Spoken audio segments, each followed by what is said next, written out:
Rio Grande y Paraná, imagino que tengan en este momento las mejores condiciones para discutir el tema y avanzar. Bueno, Rio Grande recibió en el año 2017 una auditoría de los servicios veterinarios, no del servicio de aftosa. En 2017 esa auditoría no fue buena, y ahí se marcó una serie de cosas que había que corregir. La auditoría de 2018 fue buena en relación a la anterior, y ahora la auditoría que se va a hacer del 2 a 6 de septiembre es una auditoría específica, pero es una auditoría que va a decir la posición del Ministerio de Agricultura, la posición de la Secretaría de Agricultura, y se va a discutir con la sociedad si se va a adelantar esto o no. Hay otros estados que están discutiendo de la misma forma. Mato Grosso do Sul tiene muchas restricciones por parte de los productores de bovinos. Ellos están preocupados con la suspensión de la vacunación. Mato Grosso do Sul también. Hay otros estados donde los servicios veterinarios necesitan de una mejoría, y de una forma muy genérica. La parte de recursos hoy no es buena. Nosotros no tenemos recursos como para enfrentar una cosa tan importante, y teniendo presente que suspendiendo la vacunación, la demanda de recursos será mayor. Y eso tiene que ficar muy, muy claro. Y eso que se tiene que colocar. Los productores de cerdos, ellos tienen sus razones. Nosotros tenemos que entender esto. Ellos tienen mercados que remuneran mucho más desde que fueran cerdos provenientes de una área donde no se vacuna contra la aftosa. ¿Por qué? Porque estos mercados tienen me dieron una forma, una tradición muy extraña. A ellos les gustan comer pata, oreja, otras cosas que no se puede exportar, hueso. O sea, la carne suina con hueso vale más que la carne suina sin hueso. Y ahí entonces mercados son mercados importantes. En Paraná se está discutiendo la instalación de un frigorífico de cerdos. No sé si ya empezó o no, creo que sí. Ese frigorífico, cuando iniciará con la faena de 16.000 suínos día. Esto es una cosa que hace con que los productores se muevan. Y en Brasil tiene una asociación, la Asociación Brasileña de Proteína Animal, que trata del tema de la proteína animal y busca de una forma fuerte los mercados y cambiar alguna cosa de mercado. El doctor Bonino colocó otra página, ahora me confundo un poco, colocó una cosa muy importante. El Código Terrestre de la OIE, hay un artículo que dice que la carne sin hueso, desossada, por tanto, maturada, esa carne no representa riesgo y se puede comercializar en cualquier parte del mundo. Y otra parte que colocó, no hay ninguna comprobación científica que en algún momento carne de la América del Sur sea responsable por problemas de aftosa en Europa. No hay ningún. Y todavía con 350 millones de cabezas de bovinos tenemos restricciones comerciales. Los chinos van a comprar carne, seguro que van a comprar carne. ¿De a dónde van a comprar? Creo que de nosotros, no hay otro lugar. Y van a comprar, ¿por qué? Porque los chinos, cuando se habla de China, nosotros estamos hablando de una cosa increíble. China pretende incluir con una clase social de mayoría económica capaz de comprar carne bovina, una población igual a la población de Brasil. 200 millones de personas van a cambiar de situación social y van a pasar a comer, a invés de cerdos, van a pasar a comer carne bovina. ¿Por qué? Porque a raíz de ese surto que ocurre ahora en el mundo, vamos a decir así, de peste porcina africana, los chinos se dieron por cuenta que ellos tienen en China una crianza de cerdos que es una crianza que no hay en ninguna parte del mundo. Los cerdos están de cualquier forma. Hay algunas crianzas que son tecnificadas, pero la gran mayoría está ahí de cualquier forma. Y por esto se alastró por todo. Y también porque cuando una persona cambia de situación social, va a comer carne bovina. Y los chinos esos que van a entrar en ese mercado están ya habilitando frigoríficos para exportaciones, pero tienen una serie de exigencias que complican un poco, pero están en la región y van a pasar a ser compradores de carne bovina, além de carne de cerdos y la carne de pollo que se va para Arábia Saudita, para esos otros lugares. La exportación de carne de ganado en pie, Brasil exporta ganado en pie sin ningún problema. El gran comprador ahora es Turquía, de la carne de Rio Grande, y de la otra parte de Brasil compraba Venezuela, pero ahora Venezuela Venezuela llegó a comprar 400.000 bovinos por año de Pará, pero ahora los productores lo venden si la plata está en el banco antes de embarcar bueno, imagino que lo que nosotros planteamos acá se puede dar una manera de se discutir, si hubiera preguntas, ¿no? Estamos dispuestos a responder.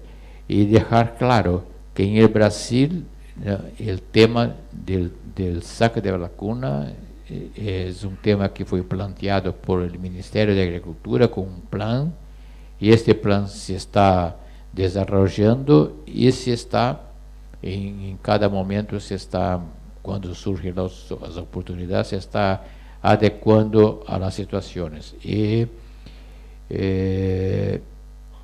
también manifestar que lo que tenemos de tecnología, de diagnóstico de actividad viral, es muy, muy distinto de lo que teníamos anteriormente.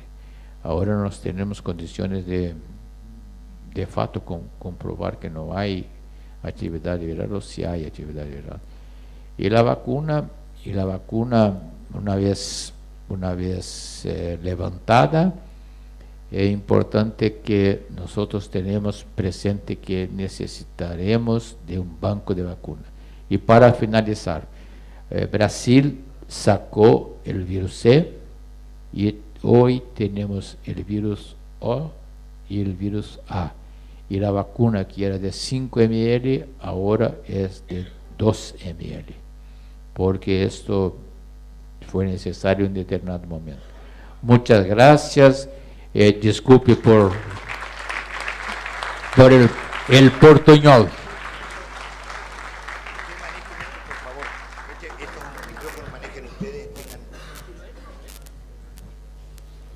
Bueno, gracias Pita, y vamos a tratar de pasar a las preguntas, que hay un montón. Vamos a tratar de ser bastante sintéticos si podemos. Bueno, arranco con una pregunta general. Según dijo ayer el representante OIE, es un tema regional y las estrategias acá manifestadas son diferentes. ¿Cómo se entiende? Arranca Bonino. ¿Podés pasar, si querés, nos acompañás, Hugo, también? No, escuchá nomás para que escuchen. Totalmente de acuerdo con lo que decía Hugo, y creo que lo manifesté más de una vez en mi exposición. Acá tiene que haber integración entre los países, integración entre los públicos y los privados. Y yo escucho, y también tratamos de integrarnos, pero yo decía mucho, voy a ser bien sincero, yo quería tener ahí en la primera fila hoy a Matías y a Luis Barcos. Eso es integración. Y yo quiero también que, respetando las posiciones de todos los países que tienen su derecho a tomar la posición, que si cuando la mala tenemos que estar integrados, en las buenas también. Entonces, yo quiero que piensen, una dejada de vacunar en algún país por adelantarse puede llevar a que a los otros los obliguen a tomar la decisión sin estar de acuerdo, por trabas comerciales. Discúlpenme con total sinceridad. ¿Qué pasa si decimos Argentina, Uruguay y Brasil, dejamos vacunar, no importa un pito qué pasa con Paraguay? ¿Por dónde sale Paraguay? Lo matamos. Entonces Paraguay está obligado a que va a tener que dejar, esté o no esté. Jorge. Entonces, perdóname, y quiero terminar. Sí. Eso es integración. Y eso lo tenemos que, hoy la tenemos floja. No, estamos bastante integrados, pues tenemos que estar más, tenemos que pensar que nuestra medida podrá ser muy buena para nosotros o para otros. Y hay opciones. Yo comprendo lo de Brasil con todo el tema del cerdo. Está el compartimento, el compartimento se hizo para los cerdos. Vayamos paso a paso, pero no de repente tomemos la decisión, porque a los cerdos les sirve, a Brasil les sirve, y quedamos todos rehén de tratar de tomarla cuanto antes la misma decisión, porque si no comercialmente quedamos de verdad. En este caso haber funcionado como organismo supranacional que nunca pudimos... y lo planteé. Y sé que a muchos no les gusta, porque vamos a ese tipo de organizaciones y de repente quedamos después los privados con los segundos, nunca con los primeros, y queremos estar todos juntos, integrados. Está respondida. Sí, Pita. Puedo agregar acá, doctor Bonino, esto ya ocurrió, pero el doctor Bonino planteó. Si no estoy equivocado, en los años 90 había una disputa de quién iba a sacar primero la vacuna, y ahí sacaron todos, Bolivia, Uruguay, Paraguay, Brasil, todos sacaron la vacuna. ¿Y qué ocurrió? Ocurrió lo que nosotros sabíamos. Argentina la sacó en 99, Uruguay sacó en 94, Brasil sacó en 2000, Bolivia no sé si llegó, todavía no, bueno, en altiplano ya sacó a más tiempo, ¿no? Y el propio Paraguay sacó la vacuna y retornó a la vacunación, ¿no? ¿Por qué? Porque no podían sacar en el momento. Ahí nomás, Pita, que va una pregunta para vos. Sí, adelante, Carlos. Un puntito nomás, cortito, sobre lo que hablaba de la diferencia. También hay una presión, sabemos que existe la presión de un sector muy poderoso de la economía brasileña, como es el sector de cerdo. Pero para hablar en términos sencillos, no hablar de compartimento, para mí el tema de restringir la importación del cerdo es lo más hipócrita que hay. Si a nosotros nos dicen que tenemos que sacar la vacunación porque estamos usando vacunas y no podemos entrar, y el cerdo no se vacuna. Correcto. Pita, una vez suspendida la vacunación en el estado de Paraná, ¿cómo será la circulación de animales de estados con vacunación a estados sin vacunación? Bueno, esto es el tema que preocupa, y cuando toqué en el asunto del Paraná, dijo que en el Paraná los productores de bovinos están se manifestando preocupados en contra de la saca de vacuna. Los estados que no vacunan, que será Paraná, no podrá más recibir animales vacunados. El estado que saca la vacuna no puede recibir animal vacunado. Entonces, los estados que levantan la vacuna, como sería el caso del Paraná, tenía que se preparar o hacer alguna cosa para superar esa dificultad. Y Paraná no recibe animales solamente de Rio Grande do Sul, recibe animales de gran parte de Brasil, ¿no? Hay bueno, puede ser el caso de Santa Catarina, que está antes. Sí, ingresos importantes. Lo que hay en Paraná es una región donde se cría un ganado británico. Esa parte de Garapuava es una parte norte de Paraná, tiene una pecuaria bovina importante. Y Paraná se preparó, porque Paraná los últimos años compró muchos reproductores, hembras y machos, para se preparar para un eventual levante de la vacuna. Bueno, para los otros estados se va a hacer como se pretende hacer, como se hace ya. Habrán corredores sanitarios, se arreglarán los camiones, serán cerrados, serán lacrados por los oficiales o por los veterinarios credenciados para lacrar, y serán entonces transitados por rutas que serán previamente definidas. Esto más o menos que creo yo que va a ocurrir. Tengo varias para vos, Pita, así que deja el micrófono ahí. De la Rural de Tostado pregunta lo mismo que ayer se hizo una pregunta similar con el tema del contrabando de Venezuela a países limítrofes, y Brasil, que es uno limítrofe. ¿Cómo considera el tema del peligro del contrabando? Bueno, en la COSALFA de Cartagena, ahora en abril de este año, se trató de ese tema de Venezuela, porque una cosa muy clara: de Venezuela no se sabe nada de lo que ocurre en Venezuela. Puede estar ocurriendo cualquier cosa en Venezuela. Por suerte, hay mucho monte entre Venezuela y Brasil.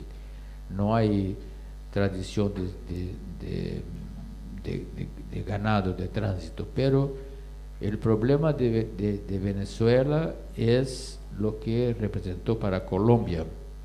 Colombia tuvo una importante presencia de aftosa, y la aftosa tenía relación con Venezuela, pero también Colombia tenía regiones donde había problemas muy serios de los servicios veterinarios, de la vacunación. Hay lugares que no se vacunaba por las FARC, los servicios no entraban en esa parte de Colombia, y ahí ocurrieron problemas de aftosa en Colombia. Y también, como el doctor Martín colocó, cuando Colombia tuvo foco de aftosa, retornó muy rápido por parte de la OEA al estado anterior. Fue un retorno que en aquel momento fue un retorno que complicó en la región. En América tenemos entonces el tema de Colombia, de Venezuela, que recibe de forma gratuita la vacuna, y mismo así no la consegue aplicar. Sí, pero no saben cuánto van a aplicar, cómo van a aplicar, cómo van a recibir, si van a pagar los camiones que van a llevar.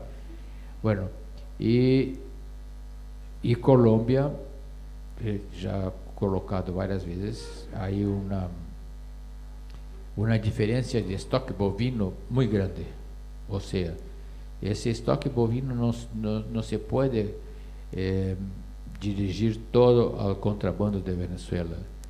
Debería haber algún problema en Colombia de registro y de catastros, para que se lleve tanto la población como se elevó de un momento al otro. 7 millones de cabezas en 3 años. ¿Cuántas? 7 millones de Sí, cabezas. sí, por ahí, poquito menos. No, 18 o 25 dijeron, en 3 años.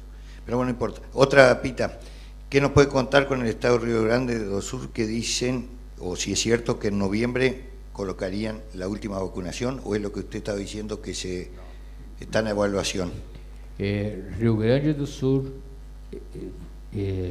enfatizo, va a recibir ahora, del 2 de septiembre al 6 de septiembre, una auditoría del Ministerio de Ganadería, Agricultura y Pecuaria de Brasil, que va a hacer un relatorio y la posición de la Federación de Agricultura de Rio Grande do Sul, que por supuesto no es la decisión, es la posición de una federación como ustedes, se va a llamar todos los que están sindicalizados, que son 497 municipios y tenemos 138 sindicatos, pero algunos sindicatos tienen extensión de base y todo, se llama casi todos.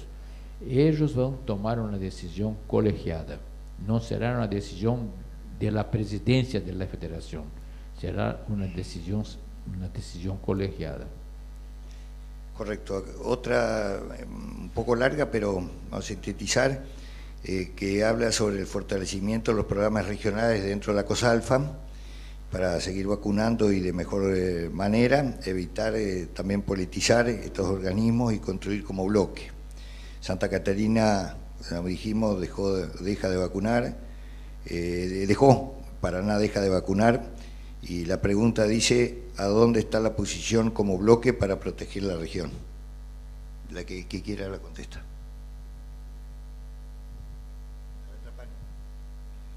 ¿Posición como bloque? Bueno, yo me reafirmo, yo creo que la decisión y la influencia que tenemos nosotros acá es demasiado cercana. La decisión tenemos que tomarla entre todos. Pero también tenemos que tener en cuenta un tema que me olvidé. Si bien el tema de Venezuela creo es un tema que ya ha causado un daño, ¿verdad? El tema de Venezuela es un tema que nosotros tendríamos que preocuparnos, pero que a ellos no les va a preocupar en ningún momento, porque ellos tienen problemas mucho más grandes que infestarnos con fiebre aftosa, ¿verdad? Más bien lo que tenemos que hacer es no crear otra Venezuela muy cerca, ¿verdad? Entonces, lo que yo creo que también debe ser una preocupación, que nuestros sistemas de vigilancia en nuestro país, en los países ricos, en los bloques exportadores ricos como Estados Unidos, Canadá, funcionan muy bien, no solamente por la alta concientización, sino por la alta inversión que ellos han tenido en sus aeropuertos, en sus fronteras, evangelización, como decimos nosotros, en la policía, en todos los organismos. A lo mejor Uruguay es el que está un poquito mejor que todos nosotros con respecto a eso, en donde están realmente mentalizados casi toda la población, ¿verdad? Eso tiene un costo muy alto, es prácticamente como cambiar un sistema educativo. Entonces nosotros también tenemos que seguir pensando, y mi preocupación es el riesgo de que nosotros estamos protegidos contra 2 virus, ¿verdad? Y en el mundo, y realmente en los países en donde hay realmente un problema grave, donde como son en África, en Asia, donde tenemos los SAT 1, 2, 3 y el tipo Asia, son realmente grandes preocupaciones que tendríamos que tener, justamente por la vulnerabilidad de nuestros aeropuertos, nuestras entradas, la gente.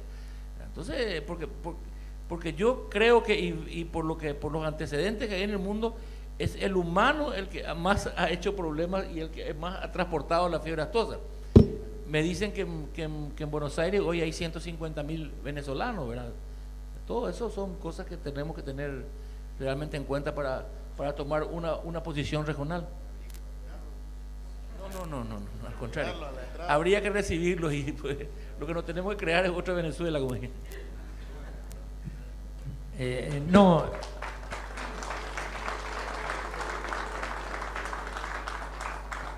Insisto, la integración es clave y Venezuela nos tiene que preocupar a todos, pero estoy de acuerdo que seguir a un país con todos los problemas que tiene, dándole vacuna o pretendiendo que haga cosas que no son, tiene otras prioridades mucho más que eso, entonces no lo vamos a convencer ni a lograr.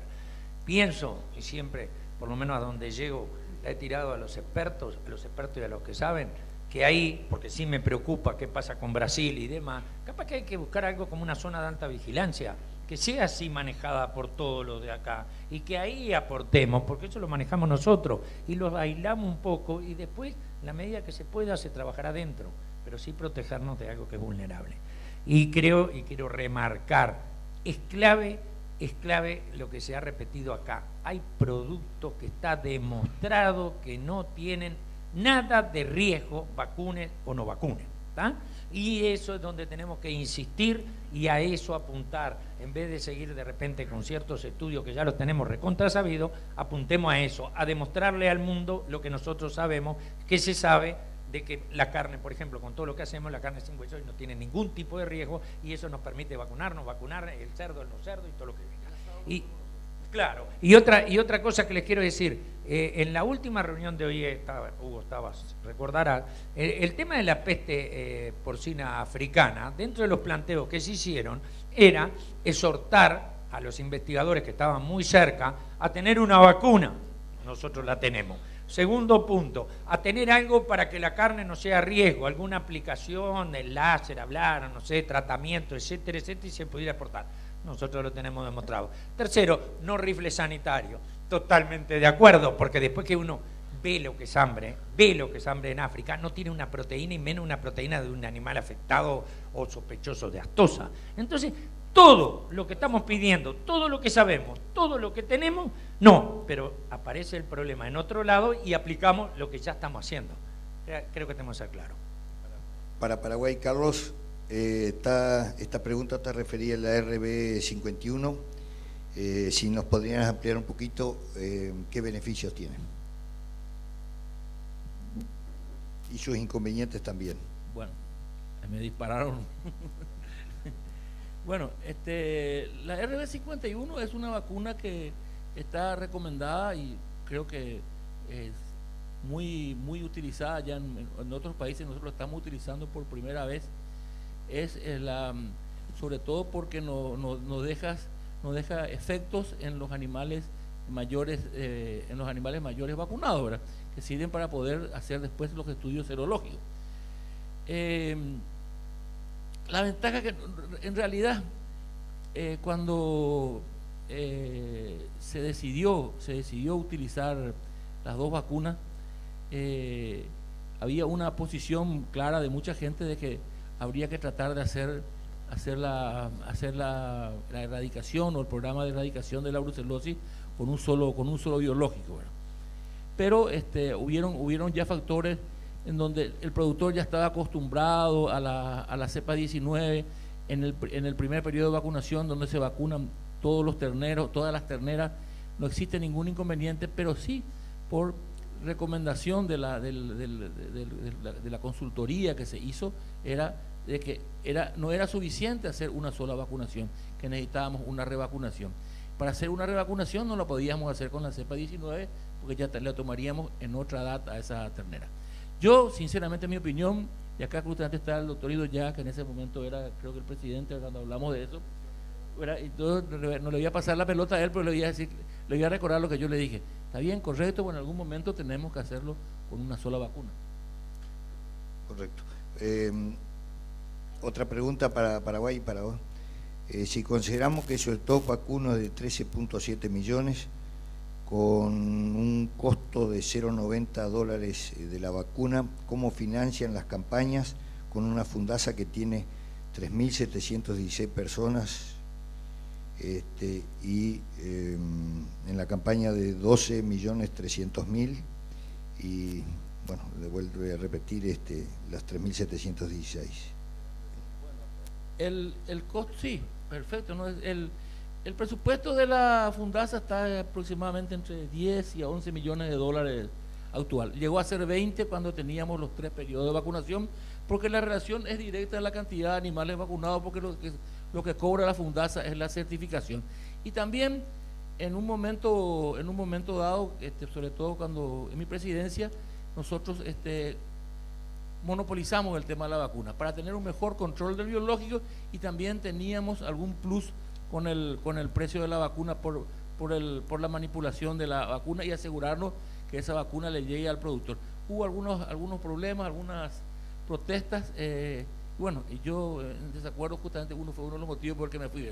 Y esa vacuna no se comercializa al 100% a través de la Fundasa, sino que creo que en este momento un 50 o 60%, algunos productores siguen comprando directamente la vacuna. Es totalmente suficiente. Si ustedes ven, hablamos casi $1 por 90 centavos, sí, casi $1 por cabeza, por 13 millones, por 1.5, más que 1.5, porque tenemos más de un periodo y medio, es más que suficiente para tener esa cantidad y tener un presupuesto de $10 millones. Perdón, acá lo que aclara también al final, perdóname, dice que saldría $3.38 por persona esta estructura, además. Sí, claro, porque dividen 12.300.000 dividido 3.716 personas que tiene la... Bueno, no tengo en este momento el punto exacto, pero puedo pasarle, por ejemplo, al doctor Guayburu, que debe tener un dato, que él tiene maneja una fundación, y puede, a lo mejor, si busca, me puede decir, me puede ayudar después al final con esa. Pero quiero volver a aclararle, el presupuesto general de todo lo recaudado va a la central, y la central distribuye por cada presupuesto a cada comisión. Hay algunas comisiones que tienen un costo mucho más alto por tener una mayor cantidad de pequeños productores, pero hay algunas fundaciones en donde sobra muchísimo dinero porque tienen muchísima cantidad y pocos productores. Entonces un certificador hace prácticamente el trabajo en un establecimiento de 20-25 mil cabezas, por ejemplo, y hay zonas que son de ese tipo de estratos de productores. Entonces, si me podés aclarar alguno, manejando por un costo como ejemplo de la comisión de Paraguarí. Buenas, adelante. Queridos colegas y amigos. Antes que nada voy a aclarar algo que dijiste. No estoy degradado, estoy recién haciendo patria, como presidente de Fundación Trapani, y me siento bien. Realmente considero que encontré el lugar donde se puede hacer patria es en las fundaciones. Nosotros tenemos 6 coordinaciones y tenemos un costo, voy a decir exactamente, en mi departamento, que tiene 455.000 cabezas, tenemos un costo de 1.7 por cabeza, y por productor $45 por cabeza. Tenemos un presupuesto de $468.000, donde manejamos aproximadamente personas rentadas, son 240 personas rentadas entre vacunadores, certificadores y coordinadores. Es importante saber de que nuestro costo de vacunación, lo que cobramos es 0.55 al 3.300 guaraníes, que serían 0.55 centavos de dólares. Al gran productor le sale 0.87 con la aplicación, incluyendo el gasto de vacuna, administración y imprevistos, le sale 1.7. O sea que realmente, coste que lo nuestro es posiblemente lo más costoso que hay en todos los departamentos, porque tenemos el 97% de pequeños productores, menos de 100 cabezas. Correcto, muchas gracias, doctor. Para Bolivia, Alejandro. Bueno, la pregunta que le están haciendo todos, ¿cuánto cuesta la vacuna aftosa? Muy similar al escenario de Paraguay, entre los 90-95 centavos de dólar, y el valor del biológico está en torno de los 45 centavos de dólar, es para que saque una relación. ¿Final con todo incluido? Con vacunación incluida sale 90-95 centavos de dólar. No te me guardes nada, ¿cuánto sale final? No, ese es el costo final. Correcto. No es de aftosa, pero algún comentarito corto. ¿Cuál es la situación de la garrapata? Ustedes. Bueno, el tema de la garrapata en Bolivia no es un tema encarado a través no de programas de productores. Tenemos las razas índicas que predominan, sobre todo en la zona donde soy yo de Santa Cruz, entonces no es un tema de que quite el sueño a los productores. El tema de la garrapata se encara individualmente cuando uno entra al tema de la cruza o con raza de cruza europea. Está bien, muchas gracias. Doctor Bonino, tenemos varias, así que el micrófono. Para usted, ¿estamos en condiciones de realizar una vacunación anual? Bueno, yo no voy a decir lo que tiene que ser Argentina. En Uruguay sí estamos haciendo una ustedes, anual. Sí, refería a ustedes. Sí, nosotros estamos haciendo una vacunación anual a todas las categorías y se repite a los 45 días para aprovechar el efecto booster a los menores de 2 años. O sea que es una. Correcto. Me hablaba 12 millones más o menos el total y después 2, 3 millones dependiendo del año. Esa menores de 2 años. Acá de vuelta otra referida a costos. Si los 67 centavos es el precio, ¿cuánto termina saliendo final al productor? Todo. Digo, no. El costo es eso, es una licitación internacional pública, sale todo publicado, por ahí la tenemos. Todo eso es lo que le venden la vacuna a Uruguay. Uruguay no puede comprar a un solo, nunca pudo tener un solo laboratorio que le provee, son varios los que le proveen y bueno, ese es el precio que nos llega a nosotros. Después el ministerio lo que hace es distribuirla en las secciones policiales, llega a las secciones policiales, o sea, prácticamente muy cerca del productor y se le avisa al productor por los números de DICOSE, o sea, de registros que tienen de sus predios, cuándo tiene que levantarla, tiene que presentarse ahí el productor con toda la cadena de frío, llevarla a él, es decir, la conservadora, conservantes, etcétera, etcétera, y ahí se le entrega contra el muestra de la planilla sanitaria al día y de la declaración de jurada de DICOSE saber la propiedad de animales que tiene. Está. Acá vuelven a preguntar, referido al costo de la vacuna del resto de los países, creo que cada uno lo dijo, no sé si hay alguna duda al respecto, está contestada. Bonino de vuelta, la zona de compartimento está reconocida por OIE como zona libre sin vacunación. ¿Qué vigilancia hacen?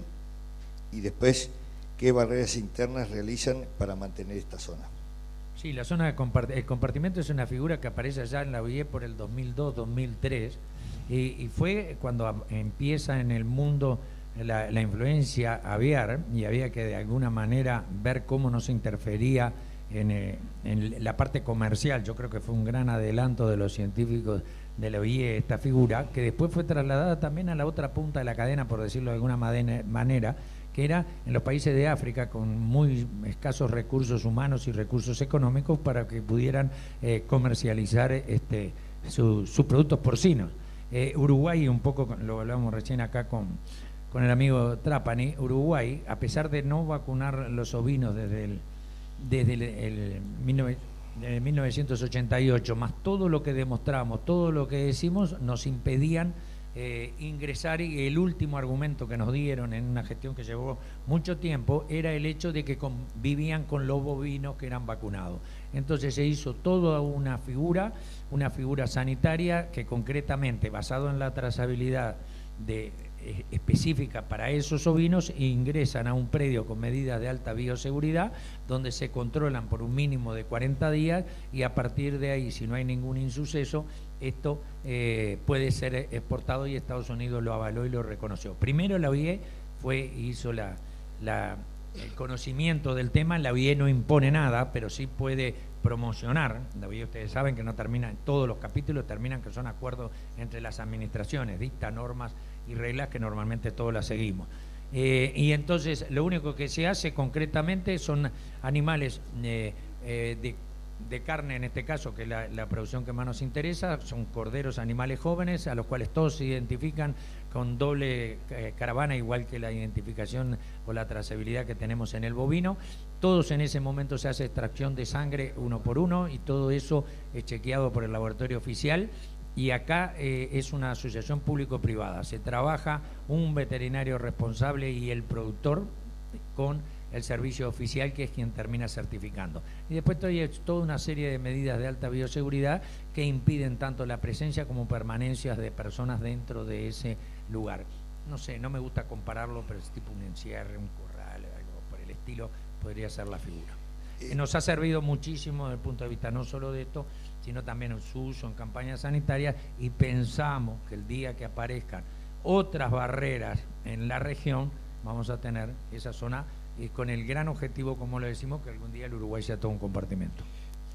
No tenés que te quedan varias, pero me preguntan que no quedó claro el precio de Brasil de la dosis de vacuna. Solamente eso. Y seguimos con vos, Jorge. La vacuna en Brasil está alrededor de 35 centavos de dólar. ¿Final?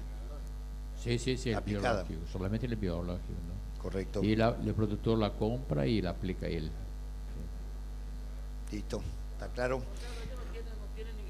Bonino, ¿cómo es la trazabilidad individual desde el frigorífico en adelante? Después dos más. Fundamentalmente tenemos las cajas negras y en base a eso se empieza a llevar, y lo que se trata, y en algunos se cumple bien, es se puede llegar hasta el consumidor. A veces no se aplica en todo porque no interesa, llega hasta el fin de la cadena, pero es en base a cajas negras. Si te podés dar, ¿qué porcentaje de planta de postado y qué porcentaje de media res? Más o menos. Pero ¿tenés idea si hace media res, si hace corteo o demás? No, media res se hace y también se hace corte. ¿Y corteo? ¿Corteo? Sí. ¿Cuál es la situación de Uruguay en relación a la garrapata? ¿Está erradicada? Buena pregunta. Preocupa y preocupa mucho, y sobre todo estos últimos años, que con el factor climático que ha sido tan variable y tan cambiante, ha tirado por tierra muchas acciones.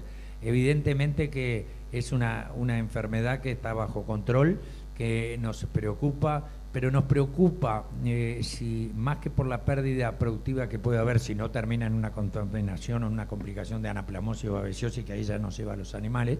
Lo que más nos preocupa, y por lo cual se le presta mucha atención en la asociación público-privada, es por el tema de inocuidad.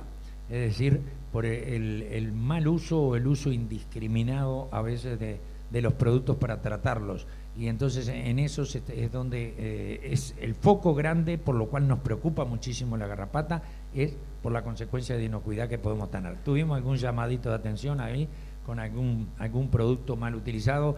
Tenemos también que hacer el control muy estricto, que son todas las cosas que está esto, de productos que no puedan entrar o que no entren de repente por la vía normal.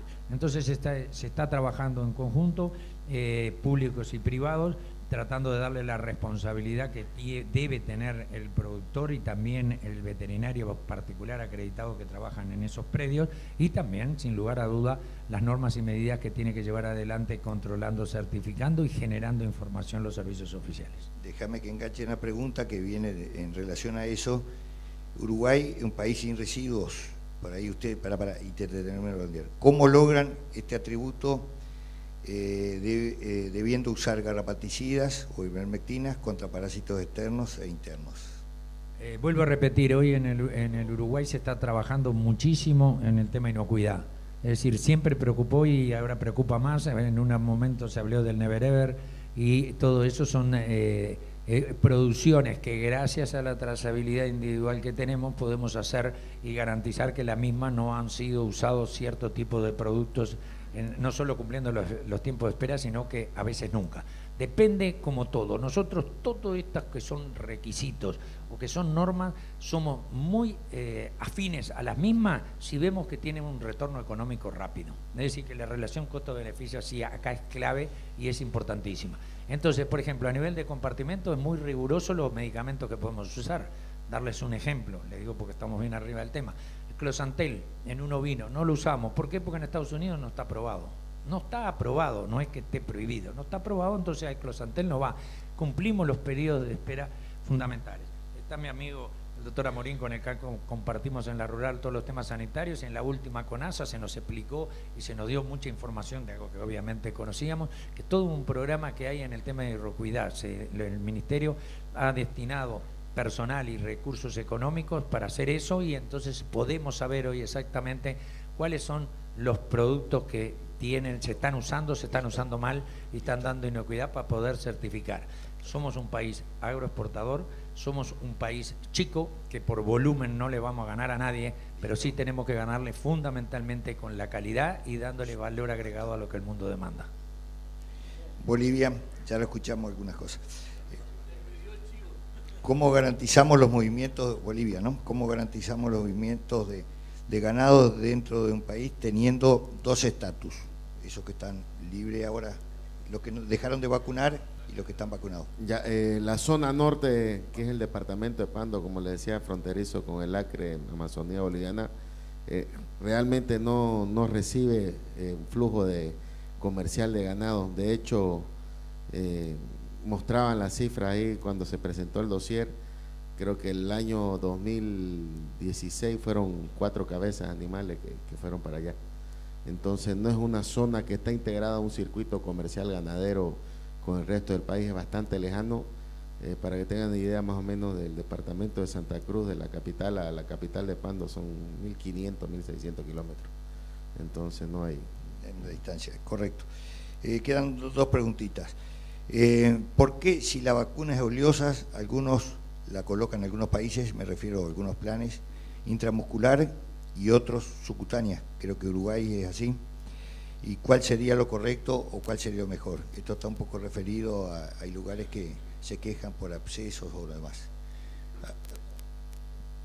No, yo claro que no soy especial, pero por la experiencia les puedo decir. La primera recomendación que habíamos recibido en los años, fines de los años 80, con la vacuna que las primeras producciones de vacuna oleosa eran elaboradas por el Centro Panamericano, era de aplicación intramuscular, ¿verdad? Después, con el tiempo, fue perfeccionando y se puede usar indistintamente. Nosotros el problema que tuvimos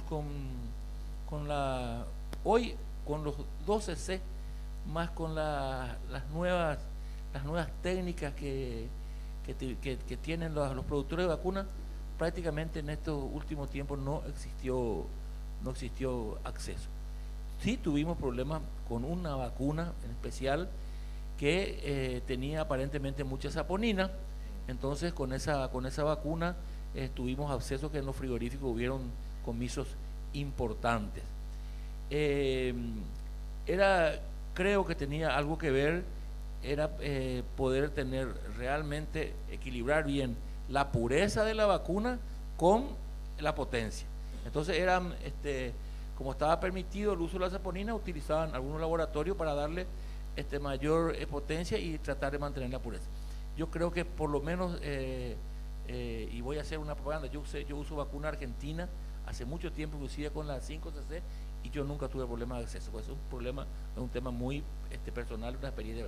Pero en general solamente tuvimos problemas cuando hubo esa vacuna que se encontró ese desfasaje con el tema del equilibrio entre la potencia y la pureza.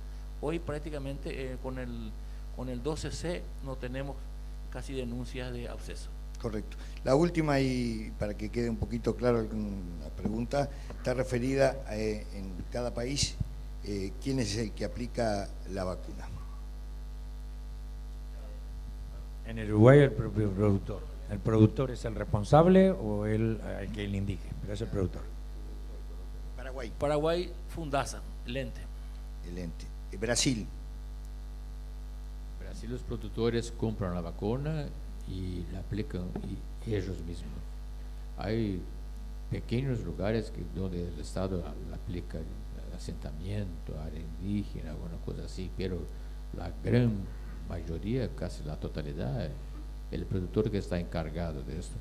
Y aprovechando la oportunidad, la vacuna tanto oleosa como la vacuna oleosa, tanto muscular como subcutánea, no son distintas, pero me gustaría hacer un comentario sobre la subcutánea. La subcutánea tiene que ser subcutánea. Nosotros tenemos que sacarla de la piel, aplicar la vacuna de forma subcutánea, porque si no vamos a tener problemas. Bolivia, un gran porcentaje colocada por el productor, habiendo también aplicaciones asistidas a través del órgano oficial, más que todo en pequeños productores y comunidades agropecuarias. Está bien. Bueno, Hugo, por favor, si querés comentar algo. No, gracias, Martín. Vine preocupado, pero ahora, ya que no mencioné una pregunta, voy a tratar de decir unas cositas. En primer lugar, yo quiero señalar Yo no soy funcionario de la OIE, yo soy un representante de ustedes, de los servicios veterinarios, como miembro del Consejo, y por lo tanto tengo que llevar en algún momento, si hay necesidad, la voz de lo que ustedes decidan. Esa es mi función. O sea, yo no estoy acá para defender a la OIE, al contrario, estoy para defender los intereses de los países de la región, del punto en la OIE. Eso en primer lugar. Entonces, y en segundo lugar, me gustó mucho un tema que hablamos de la integración. A pesar que hemos avanzado muchísimo en eso, uno de los problemas que debemos de darle solución es realmente la integración, en el sentido de que lleguemos todos con una misma voz a la OIE. Se están haciendo avances importantes. Hoy día, por lo menos, pero hay que precautelar, estamos estudiando, de este año tenemos previsto 2 reuniones previas a la sesión general para evaluar lo que dice el código sobre ciertas enfermedades en particular. Vamos a discutir, vamos a ponernos de acuerdo y vamos a llevar una posición de carácter continental, porque hay que entender que cuando hablamos de América, hablamos de todas las Américas, pero eran cosas que no se hacían en el pasado, pero eso hoy día hay que reconocer, está siendo subvencionado por los Estados Unidos. Cuando los Estados Unidos digan no, quedamos colgados y cada uno iremos como siempre, como posiciones independientes a la OIE. Ahí los Estados Unidos saben muy bien. Es mucho mejor, y es lo que se practica, que hablemos en nombre de todos los países de la región. Cuando tengamos una posición sobre un tema en particular, hablo en nombre de los 29, que yo no sé cuántos países son hoy de América, pero aparecen algunos nuevos miembros de los 29 países de la región. Cuando hablo un africano, hablo en nombre de los 54 países. Y morimos nosotros ahí, ¿verdad? Son cosas que tienen peso.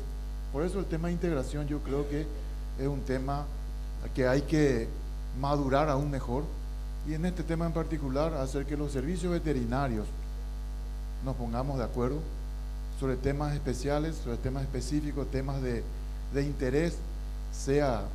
Hoy día tenemos el tema de la fiebre aftosa, como yo estaba hablando, que no hay nada oficial, pero hay voces, hay ruidos, y seguramente para eso tenemos que ponernos de acuerdo, porque cuando hablamos de esa enfermedad, pues en la región tenemos intereses diferentes. Lo del norte no tienen problema, lo del sur sí tenemos problemas. Entonces son cosas que hay que consensuar, pero tendríamos que conversar previamente entre todos, y los jefes de los servicios veterinarios deben ser, o debemos de ser, los que nos pongamos de acuerdo y llevar la voz de todos ustedes, que al final son los dueños del negocio. Gracias. Muchas gracias, Hugo.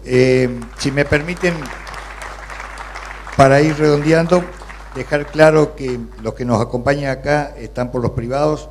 El ingeniero Alejandro Díaz representa a Fegasa Cruz, que es la Federación de Ganaderos de Santa Cruz de la Sierra. El doctor Pita Piñero representa a la FARSUL, que es la Federación de Rurales de Río Grande do Sur. El doctor Trapani hoy renunció a todas las representaciones y está en forma particular, pero lo aclaró, él estuvo en la Asociación Rural del Paraguay, en el SENAXA. Y el doctor Bonino también representa a la ARU, Asociación Rural de Uruguay, o sea que estamos por los privados, y es un poco la visión de los cuales pretendemos trabajar, como dice el doctor Idoyaga, muy integrado con lo público, y en ese aspecto por eso queremos fortalecer el vínculo además. Así que desde ya, muchas gracias a usted y muchas gracias por las preguntas. Bueno, le pedimos que permanezcan en sus lugares, por favor. Van a recibir obsequios también, así que vamos a llamar a quienes van a entregar los premios: Jorge Chemes, Eduardo Ortiz, Miguel Buenaga, Alejandro Callaba y Verónica Storti. Van a recibir los disertantes: por Bolivia, el ingeniero Alejandro Díaz; por Uruguay, el doctor Jorge Bonino; por Paraguay, el doctor Carlos Trapani; y por Brasil, el doctor Luis Piñeiro.